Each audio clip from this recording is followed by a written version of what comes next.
દેવશયની એકાદશીની આપ સર્વેને હાર્દિક શુભકામના. આજની એકાદશી દેવશયની એકાદશી, દેવપોઢી એકાદશી, નિમી એકાદશીના નામે પ્રચલિત છે.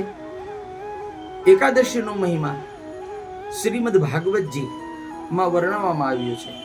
જે એકાદશીનું વ્રત અમરીશ રાજાએ કર્યું, જે એકાદશીનું વ્રત નંદ બાબાએ કર્યું, અને એ એકાદશી વ્રતના પ્રભાવે ભગવાન શ્રી કૃષ્ણચંદ્ર પરમાત્મા એમને ત્યાં અવતરિત થયા. અને એ જ એકાદશીનો મહિમા અન્ય શાસ્ત્રોની અંદર વર્ણવવામાં આવ્યું છે.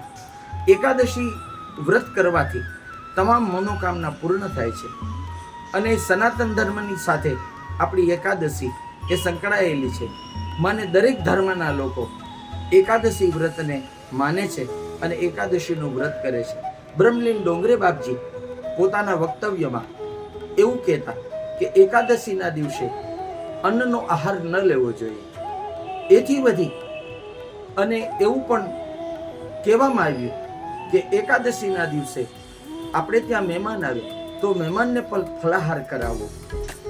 એકાદશીના દિવસે અન્ન ખાવાનો એ શાસ્ત્રમાં નિષેધ બતાવવામાં આવ્યો છે. એટલા માટે એકાદશીનું વ્રત એ તમામ મનના મનોરથ પૂર્ણ કરે છે. અને બહુ જ ફળ આપનારું કોઈ શ્રેષ્ઠ વ્રત હોય તો એ એકાદશીનું વ્રત છે. તો આજના દિવસથી એકાદશી વ્રતનો નિયમ લઈ શકાય માટે આજની એકાદશીને નિમી એકાદશી તરીકે ઓળખવામાં આવે છે. અને એ એકાદશીથી લઈ કાર્તિક શુક્લ એકાદશી એ 4.5 મહિનાની એકાદશી તરીકે વ્રત લોકો કરે છે. અને અખંડ એકાદશી યાની 12 માસની એકાદશી વ્રતનો નિયમ પણ આજની એકાદશીથી લઈ શકાય છે. એ પ્રમાણે એકાદશીનું વર્ણન શાસ્ત્રો અને પુરાણોમાં બતાવવામાં આવ્યું છે. તો આપ એકાદશી વ્રતનો લાભ લઈ અને એકાદશી વ્રતનું મહત્વ સમજી અને આપ સર્વે